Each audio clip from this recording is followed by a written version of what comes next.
राष्ट्रीय न्यूज़ में आपका खैर मकदम है। मैं हूं नासिर अली। इस वक्त मैं मोगरा हाल जम्मू में मौजूद हूं, जहां आज ठाकुर गुलचैन सिंह चाड़क साहब जो है वो एक प्रेस कॉन्फ्रेंस करने जा रहे हैं, जिसमें जो रिसेंटली हुकूमत ने एक फ़ैसला दिया था नंबरदारों और चौकीदारों को दोबारा से फैसिलिटेट करने का, उसके बारे में जो है वो कुछ बताएंगे। और जो रोल आज तक नंबरदारों और चौकीदारों प्ले किया हुआ था, उसके बारे में भी जो है वो अपनी प्रेस वार्ता में वो ब्रीफ करेंगे। क्या कुछ है इस प्रेस वार्ता में, ये जानने के लिए वीडियो को अंत तक ज़रूर देखें। आज प्रेस कॉन्फ्रेंस का मुद्दा है grass root institutions Jammu Kashmir के अंदर नंबरदार और चौकीदार।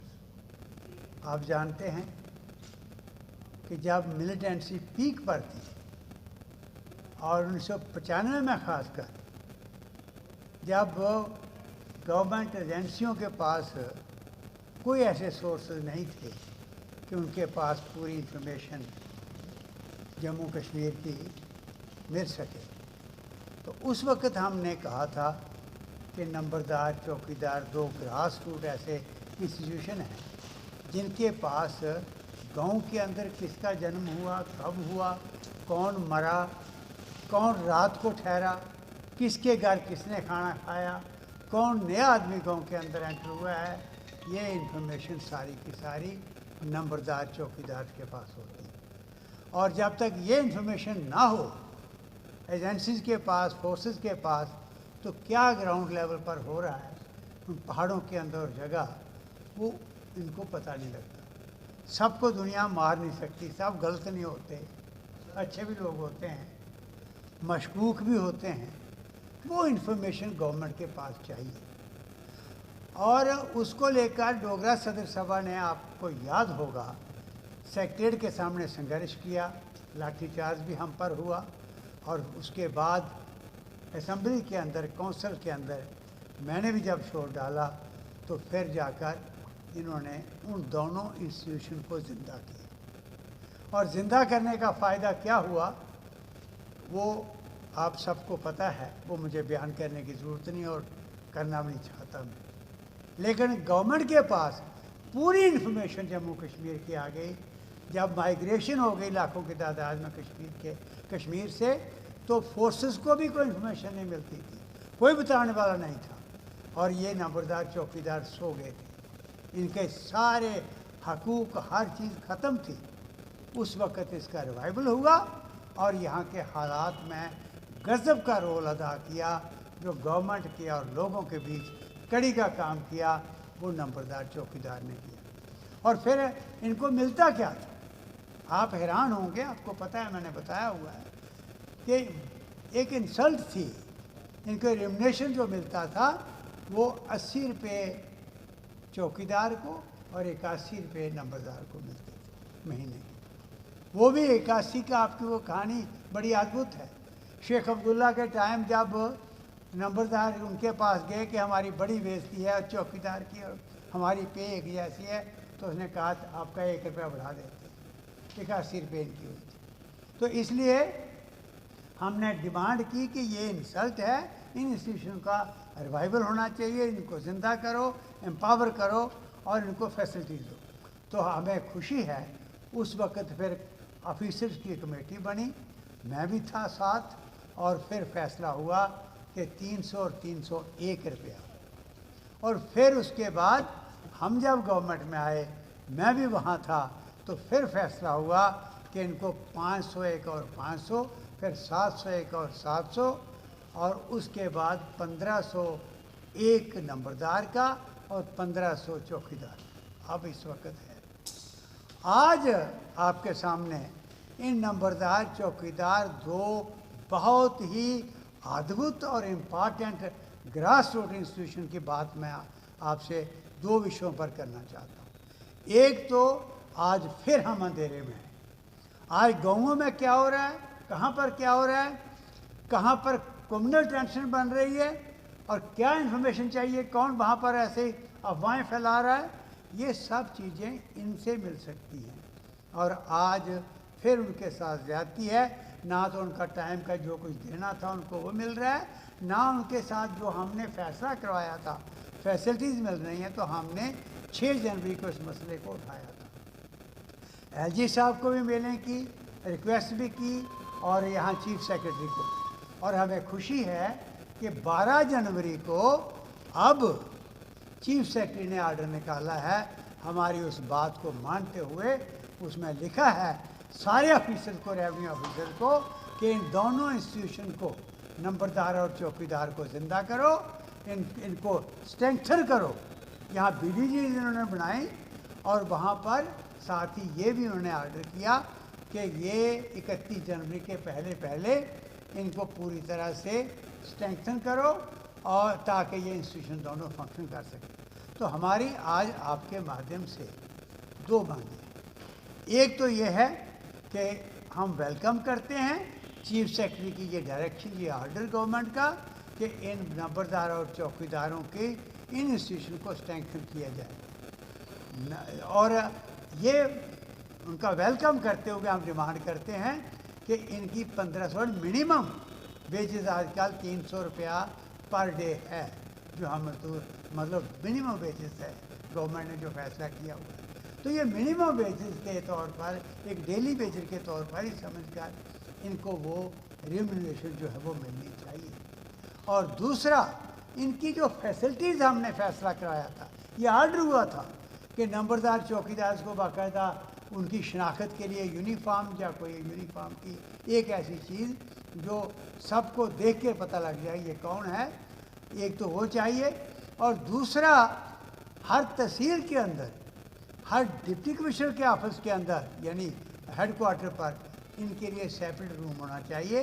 जब ये आएँ तो ये ज़रा वहाँ पर बैठें, वहाँ की बात कर सकें, अपने गांव की अपनी सारी बात, और ये फैसिलिटी इनको मिलनी चाहिए। और अगली बात, इनको SRTC बसेस कम से कम गवर्नमेंट की जो हैं उनमें इनको फ्री ट्रैवलिंग होनी चाहिए। जब ये अपना कार्ड, शनाख्ती कार्ड दिखाते हैं, इनसे किराया लेना चाहिए। तो हम शुक्रगुजार हैं, उस वक्त ये फैसले भी हुए, इम्प्लीमेंट भी हुए। और हाँ, एक बात और कि ग्रास रूट पर जो गलियाँ बनती हैं, नालियाँ बनती हैं, छोटे काम होते हैं, लाख लाख रुपए के, 2-2 लाख रुपए के, 3-3 लाख, तो ऐसे कामों का सर्टिफिकेट कि ठीक हुआ काम कि नहीं हुआ, पेमेंट से पहले नंबरदार से लेना चाहिए। और जब कोई शहीद हो जाता है, आपको पता है ये टारगेट बनते हैं, और कई लोगों की जानें चली गई, नंबरदारों की, चौकीदारों की, ये कह के कि ये इन्फॉर्मर हैं और उनको बेचारों को कुछ नहीं खास मिला। हम ये मांग करते हैं उनको एक्स्ट्रा रिलीफ जो है वो मिलना चाहिए, और शहीद का स्टेटस उसको मिलना चाहिए जो मिलिटेंसी का शिकार हो और इस तरीका की इन हालात में जिनकी जान चली जाए। और अब उनके पास जो यूनिफॉर्म होनी चाहिए थी वो नहीं है, जो वायदा किया था गवर्नमेंट। SRTC बसेस के अंदर उनको फ्री है, मैं मानता हूँ, लेकिन उनके पास शनाख्ती चीज़ कोई होनी चाहिए। ये गवर्नमेंट ने अपने इन ऑफिसर्स को, कंसर्न रेवेन्यू ऑफिसर्स को डायरेक्शन देनी चाहिए। और इसके साथ साथ इस वक्त आज की डेट में बहुत पोस्टें खाली हैं, चौकीदार की भी खाली हैं, नंबरदारों के भी खाली हैं। तो हम ये डिमांड कर रहे हैं कि उनको फिलअप किया जाए।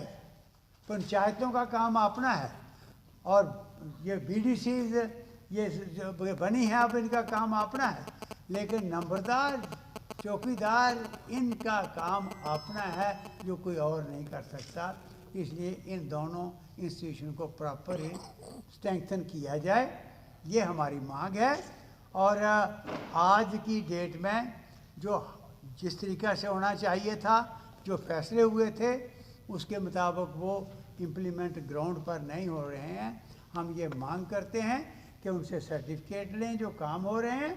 और दूसरा, ये डिस्पेंसरियाँ जो हैं गाँवों में जो फंक्शन करती हैं, लो लेवल पर जो ऑफिस फंक्शन करते हैं, चाहे वो डिस्पेंसरीज हैं, चाहे वो ये क्या कहते हैं स्कूल्स हैं, प्राइमरी स्कूल्स हैं, तो वहाँ पर भी प्रॉपर पंक्चुअलिटी है कि नहीं, स्टाफ है कि नहीं, डिस्पेंसरियाँ फंक्शन कर रही हैं कि नहीं। आज भी लाख लगे हुए हैं, कोई डिस्पेंसरी का नाम लिखा हुआ है, अंदर कुछ नहीं है। तो इसलिए ये इंफॉर्मेशन नंबरदार चौकीदार के पास ही होती है। तो वो पावर्स इनकी रेस्टोर करें। हम ये मांग कर रहे हैं कि आपने फैसला तो कर दिया, ग्राउंड पर नहीं हो रहा। दूसरा जो रिन्यूमरेशन देते हैं वो कई महीने की हमें जो रिपोर्ट मिली है, यहाँ मीटिंग हुई है सभा के अंदर उनके नुमाइंदों की सबकी, अब कॉन्फ्रेंस भी होने वाली है, उसमें उन्होंने बताया है कि 6 महीने का बकाया है। इतने से पैसे देने के लिए भी कितना टाइम, इतना तो वो आवाना जो है वो नहरों का जो पानी इस्तेमाल होता है इरिगेशन के लिए, उसमें से इकट्ठा करके गवर्नमेंट को दे देते हैं, लेकिन वो भी उनको रेमुनरेशन जो है टाइम की नहीं मिल रही। ये हमारी मांगे हैं, आपके ज़रिए हम ये सारे पूरी गवर्नमेंट से के पास पहुंचाना चाहते हैं। प्रेस नोट देता हूँ। आपने कहा कि कई नंबरदार और कई चौकीदार ऐसे थे जिनको मुखबरी के जुर्म में जो है वो मार दिया गया मिलिटेंटों के द्वारा। आज भी जो है वो नंबरदार और चौकीदारों पर कई जगहों पर करप्शन के इल्ज़ाम लगते हैं। तो कहीं न कहीं वो लोग एजेंसियों के लिए काम करते होंगे या किसी न किसी और ऐसे काम में मुलव्वस होंगे कि मिलिटेंटों के द्वारा उनको टारगेट किया गया था। इस बारे में क्या कहेंगे आप? मुझे लगता है ऐसी कोई मिसाल आपको नहीं मिलेगी मेरे नोटिस में है, क्योंकि हमारे पास हज़ारों की तादाद में नंबरदार चौकीदार एसोसिएशन के अंदर हैं जी।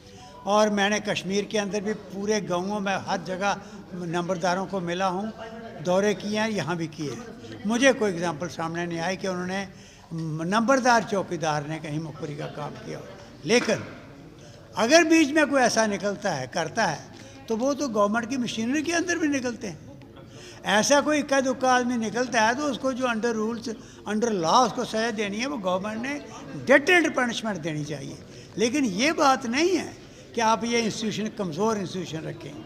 आपको अगर कहीं पर कोई मतलब कोई प्रॉपरली अगर फंक्शनिंग नहीं मिलती तो इसलिए नहीं मिलती कि जो आप अनाउंस करते हो, जो आप वायदे करते हो, जो आपने देना होता है उसमें आप कमी रखते हो। आज हमने इसलिए कहा कि हमने डोगरा सदर सभा ने इसके लिए संघर्ष किया और फिर टेकअप किया था, और हम वेलकम करते हैं। अब चीफ सेक्रेटरी का स्टेटमेंट आया, हम वेलकम करते हैं कि उन्होंने कहा है कि इनको स्ट्रेंथन करने के लिए और इनकी पावर स्टोर करने के लिए, इनको सारी फैसिलिटीज़ देने के लिए ये ज़रूरी है। वक्ती तौर पर आप देखोगे तो नंबरदार और चौकीदार जितने भी लोग हैं इस वक्त कहीं न कहीं जो है वो या तो गैर हाजिर है या फिर करप्शन के केसेस में मुलव्वस रहते हैं। तो ऐसे में अवाम उनको कितना वेलकम करेगी जबकि दोबारा गवर्नमेंट जो है वो उनको फैसिलिटेट करने का जो ऑर्डर है वो दे रही है? मुझे नहीं समझ लग रही वो कौन लोग हैं। हो सकता है कहीं इक्का दुक्का केस आया हो, मतलब ऐसे ऑन दी होल हम कहें कि सारे नंबरदार वगैरह मुलव्वस हो गए हैं, ऐसी बात नहीं है, नहीं हो सकता। ये जो देखिए एक बात आप सोच के चलो, numberdar is head of the village, और जो विलेज का मुखिया है वो नहीं करेगा ये काम, उसको अपनी इज्जत का है। इसीलिए मैं कहता हूँ कि आप 80 रुपये देते थे और वो पुलिस वाले आते हैं, किसी का मसला बन जाता है, उसके लिए गांव के अंदर आते हैं तो अपने घर में बैठा के वो 500 की तो चाय डाल देते हैं एक दिन में। तो इसलिए वो अपनी इज्जत का उसको है, वो कभी ऐसा काम नहीं करेगा। और कोई कर सकते हैं लेकिन नंबरदार चौकीदार नहीं करेंगे।